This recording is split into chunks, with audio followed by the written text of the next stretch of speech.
Welcome everyone. Welcome to my second class on nouns. আজকে আমরা পড়বো ট্রান্সফরমেশন অফ নাউন্স।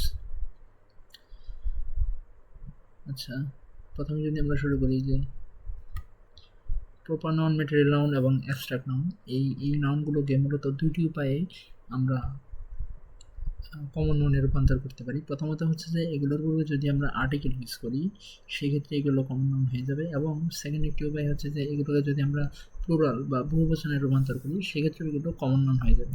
কিন্তু যখন যদি আমরা কালেক্ট নাউনের ক্ষেত্রে এটি একটু ভিন্ন, সেটি হচ্ছে এক্ষেত্রে আর আর্টিকেলের ব্যবহার করতে হবে না, তবে এগুলোর উপরে যদি আমরা সংখ্যাবাচক শব্দ বসাই অথবা এস বাই এ যুক্ত করি সাথে, তবে সেটি কমন নাউন হয়ে যাবে। কালেকটিভ নাউনে তখন কমন নাউন হয়ে যাবে। এবার আমরা একটু বিস্তারিত আলোচনা করব। Proper noun becomes common noun. কখন আসলে একটি প্রপার নাউন কমন নাউন হয়ে যায়? যদি আমরা এমন সাদৃশ্য তুলনা করলে তুলনীয় প্রপার নাউনটি কমন নাউন হয়ে যায়, এক্ষেত্রে কমন নাউনটির পূর্বে আর্টিকেল বসে। আচ্ছা, এখানে বলছে যে যদি আমরা সাদৃশ্য করি একজনের সাথে, একজন ব্যক্তির সাথে অন্য একজন ব্যক্তি যদি আমরা সাদৃশ্য করি এবং এর পূর্বে যদি আমরা কোনো আর্টিকেল ইউজ করি তবে সেটি কমন নাউন হয়ে যাবে। যেমন Nelson Mandela is an Abraham Lincoln in his ideals. এখানে নেলসন ম্যান্ডেলা একজন ডিফারেন্ট মানুষ, আব্রাহাম লিঙ্কন একজন ডিফারেন্ট মানুষ, দুজনের মাঝে আমরা সাদৃশ্য এনেছি। এবং আব্রাহাম লিঙ্কনের পূর্বে আপনারা যদি খেয়াল করেন এখানে আমরা অ্যান ইউজ করেছি, that is an article. So এখানে আব্রাহাম লিঙ্কন হচ্ছে একটি common noun. He thinks he is a Rabindranath, same নিয়ম, রবীন্দ্রনাথ হচ্ছে common noun. Kazi Nazrul Islam is the Shelley of Bangladesh, এটি খুবই ইম্পর্টেন্ট।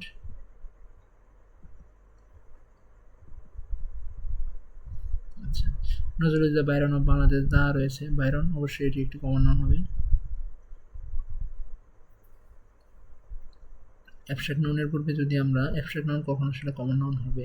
অ্যাবস্ট্রাক্ট নাউনের পূর্বে যদি আমরা দা বসিয়ে নির্দিষ্ট করি এবং অ্যাবস্ট্রাক্ট নাউনটি তখন কমন নাউন হয়ে যাবে। যেমন প্রথমে বলা হচ্ছে যে they praised the honesty of the boy. আমরা সাধারণত অনেস্টি দেখলেই এটি অনেকটাই মুখস্থবিদ্যা, যে অনেস্টি যেখানে রয়েছে সেটা একটি অ্যাবস্ট্রাক্ট নাউন, কিন্তু না। অ্যাবস্ট্রাক্ট নাউনের পূর্বে যদি আমরা দা ইউজ করি, যেটা আমরা এখানে নিয়ম মেনলি, মানে দা ইউজ করে যদি আমরা কোনো কিছু নির্দিষ্ট করি সেটি হবে কমন নাউন।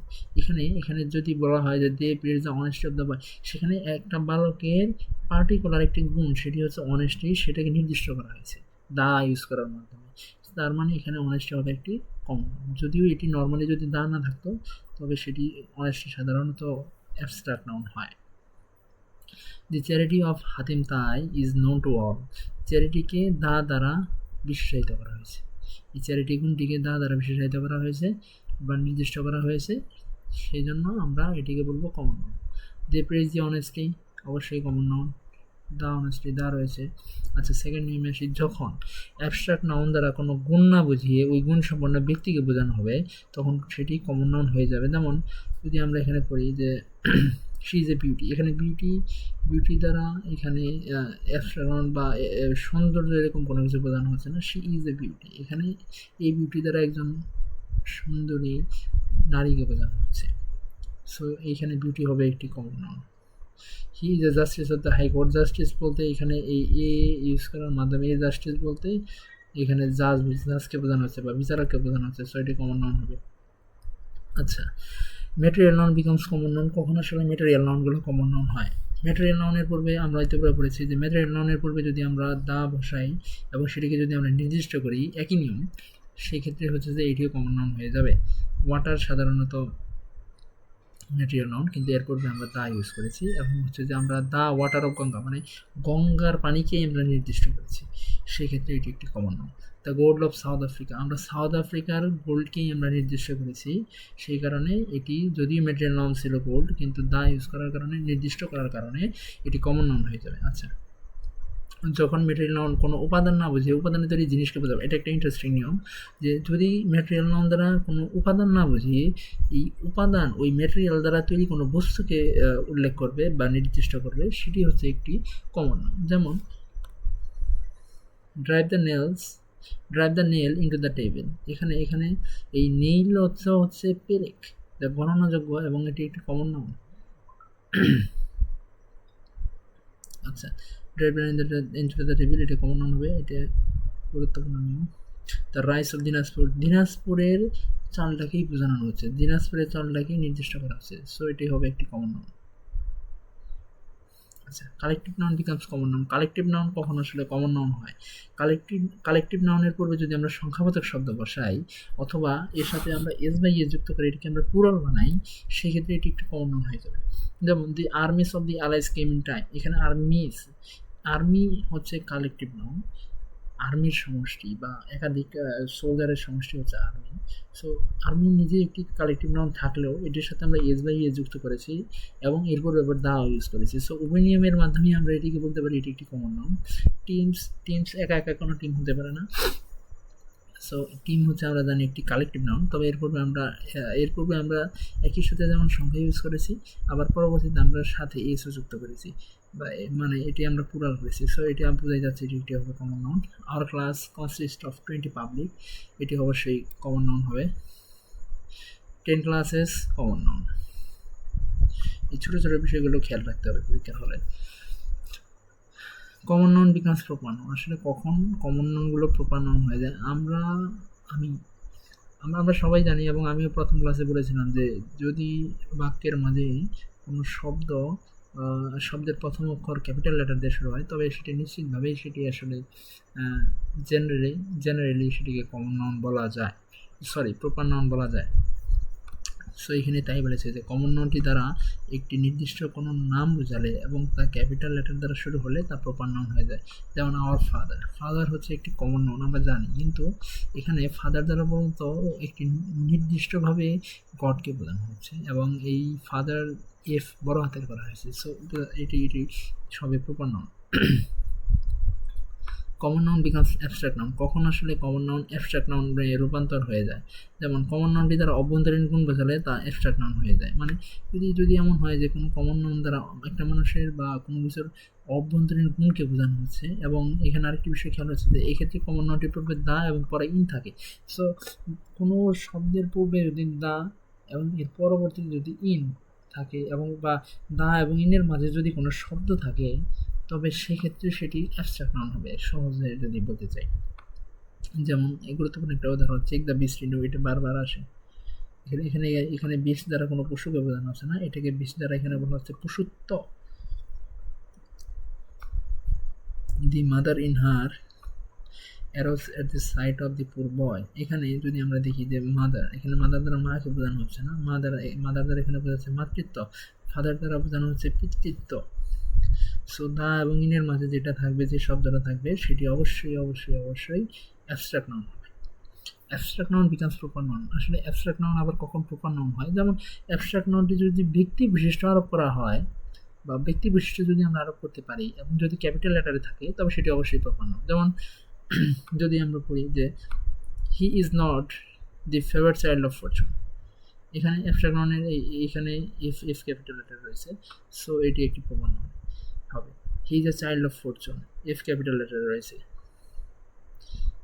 সো এটি হবে অ্যাবস্ট্রাক্ট নাউন। এবং এখানে তাকে ব্যক্তি বিশিষ্ট আরোপ করা হয়েছে। চাইল্ড কার? ফরচুনের, ভাগ্যের একজন মানুষেরই তো আসলে সন্তান হতে পারে, তাই না? এখানে ভাগ্যের কথা বলা হচ্ছে। সো ভাগ্যকে এখানে ব্যক্তিত্ব দেওয়া হচ্ছে অনেকটাই। সো সেই ক্ষেত্রে এবং এটিকে ক্যাপিটাল লেটারে দেওয়া হয়েছে, যেটি আমাদের নিয়মে ছিল যে ব্যক্তি বিশিষ্ট আরোপ করা, এটি হবে একটি প্রপার নাউন। কোনো কনফিউশন এখানে আর থাকবে না। The same word but different noun according to the sense, এইখান থেকে প্রত্যেক বছর কোশ্চেন হয়, খুব ইম্পর্ট্যান্ট। এখানে আমরা একই ওয়ার্ড দুইটি সেন্টেন্সে দেখব এবং দুইটি আলাদা আলাদা নাউন আমরা দেখব কীভাবে। ফিশ লিভ ইন ওয়াটার, এখানে বলা হচ্ছে fish is good for food, এখানে ফিশ বলতে কমন নাউন হচ্ছে আর এখানে ফিশ হয়ে যাচ্ছে ম্যাটেরিয়াল নাউন। কেন? নিয়মটি হচ্ছে যে কোনো কমন নাউন যদি আসলে খাদ্য বোঝায় তখন সেটি ম্যাটেরিয়াল নাউন হয়ে যায়।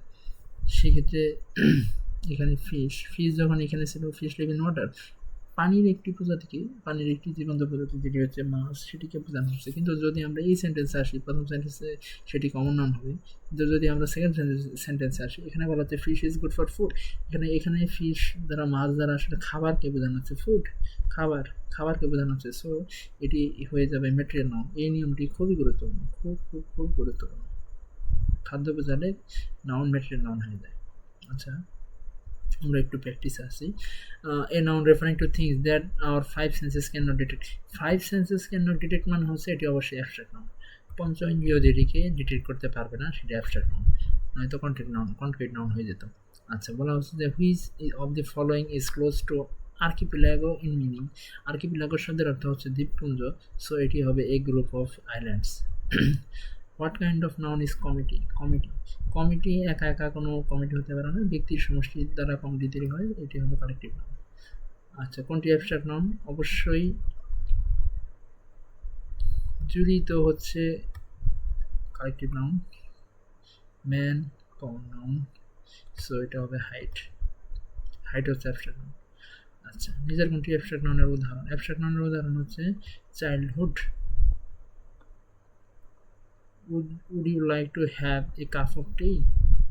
এক কাপ চায়ের কথা বলছে, সহজে বলুন। আচ্ছা, abstract noun of the word long এর অ্যাবস্ট্রাক্ট নাউন কি হবে? লং এর অ্যাবস্ট্রাক্ট নাউন হবে length. The best word stands for abstract noun is, অবশ্যই এটি বিউটি হবে।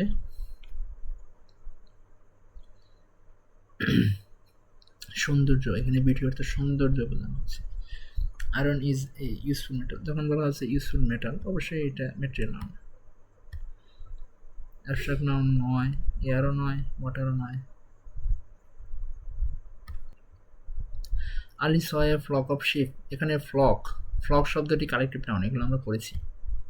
Our team is better than your team, ব্যক্তির টিম একা একা কোনো টিম হতে পারে না, কালেকটিভ নাউন। এগুলো খুবই সহজ, এগুলো ভুল করা যাবে না। Which group of words are collective nouns? অবশ্যই সাজিব প্রপার নাউন, সো এটা হবে না, এই অপশন বাদ, আমরা অপশন চুজ করব। ওয়াটার, মিল, স্টিল এগুলো হবে material noun. Unity, health, poverty এটা হবে অবশ্যই abstract noun, so cattle. Army, class এটা হবে আমাদের কালেকটিভ নাউন। কোনটি অ্যাবস্ট্রাক্ট নাউন হবে? স্ট্রেংথ। কোনটি কমন নাউন? মান্থকে কোনোদিন কালেকটিভ নাউন ভেবে ভুল করা যাবে না যে 30 দিনের সমষ্টি তো আসলে মান্থ না, এটা আসলে এই সেন্সে না। মান্থ হচ্ছে কমনলি বোঝানো হচ্ছে, সেটি কমন নাউন। কোনটি কালেকটিভ নাউন? কালেকটিভ নাউন হচ্ছে লাইব্রেরিতে অবশ্যই বই থাকতে হবে, অনেক বইয়ের সমষ্টি, সো এটি হবে collective noun. What kind of noun is Dhaka? Capital লেটারে রয়েছে ডি, অবশ্যই প্রপার নাউন হওয়ার কথা। which one is the following is an example of proper noun? proper noun এর एग्जांपल হচ্ছে বাংলাদেশ, একটি দেশের নাম। ফ্লক কালেকটিভ নাউন, আমরা জানি হবে একটি কমন নাউন, কারণ জানি কমন নাউন হওয়ার অন্যতম কারণ হচ্ছে যে জানি গণনা করা যায়, a journey by boat, a journey by train, so এটি হবে একটি কমন নাউন। জানি কোনোভাবে কালেকটিভ নাউন হওয়ার কোনো কারণ নেই, এখানে সমষ্টির কোনো বিষয় নেই। জানি কোনোদিন প্রপার নাউন হবে না, এখানে সমষ্টিবাচক কোনো বিষয় নেই। অ্যাবস্ট্রাক্ট নাউন তো হবেই না। আচ্ছা, find the collective noun from the following. Collective noun অবশ্যই আর্মি হবে, কারণ আর্মি হচ্ছে যে সেনা, একজন দিয়ে তো আর আর্মি হয় না, আর্মিতে অনেক সেনা থাকে আর কি, সমষ্টি থাকে, সমষ্টিবাচক বললে আসলে কালেকটিভ নাউন হয়। Which of the following words is not similar to school? School দ্বারা এখানে কিন্তু বিদ্যালয় প্রদান হচ্ছে না, স্কুল দ্বারা আমরা পড়েছি এটি কালেকটিভ নাউনের ভিতরে আমরা পড়েছি, সো এটার সাথে কলেজের কোনো সম্পর্ক নেই, এই স্কুলের সাথে কলেজের কোনো সম্পর্ক নেই। তবে ফ্লক, হার্ড, তারপর প্যাক অফ ওলস এগুলো হচ্ছে যে কালেকটিভ নাউনের ভিতরে আমরা পড়েছি, সো স্কুলের সাথে কলেজের কোনো সম্পর্ক নেই।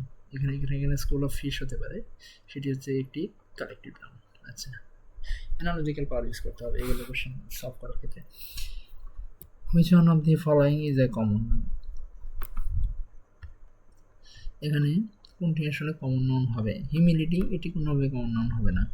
রোগারি হবে না, স্ট্রং হবে না। পাইরেট মানে হচ্ছে যে জলদস্যু, এটি হবে একটি কমন নাউন, এটি একটি শ্রেণীকে বা জাত এরকম কোনো একটা বোঝানো হচ্ছে। আচ্ছা, কমিউনিটি বা এরকম কিছু একটা বোঝানো হচ্ছে। Water has no colour in of its on.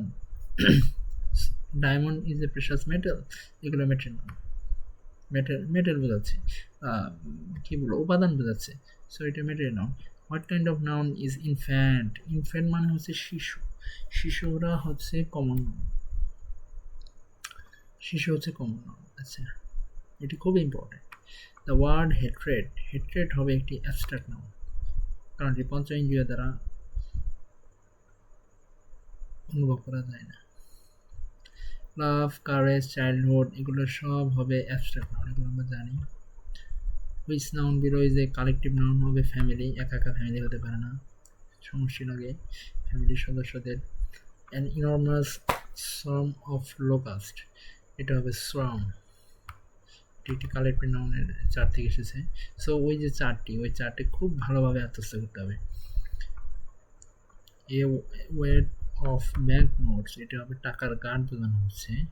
আচ্ছা, স্কুল অফ ফিশ, যেটি আমরা উপরে বলেছি যে স্কুল এবং কলেজ এখানে এক অর্থ নয়, স্কুল এখানে স্কুল, স্কুল বলতে হচ্ছে যে মাছের ঝাল বোঝানো হচ্ছে।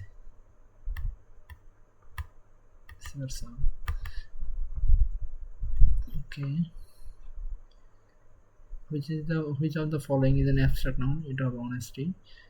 Which is not proper noun? কোনটি আসলে প্রপার নাউন নয়? নটকে এখানে কোশ্চেনে ভালোভাবে দেখতে হবে, যেখানে নট রয়েছে। সো কোনটি আসলে প্রপার নাউন নয়? কারিম একটি প্রপার নাউন, পদ্মা হচ্ছে একটি প্রপার নাউন, সান অবশ্যই প্রপার নাউন, এখানে একমাত্র রয়েছে রিভার যে হচ্ছে কমন নাউন।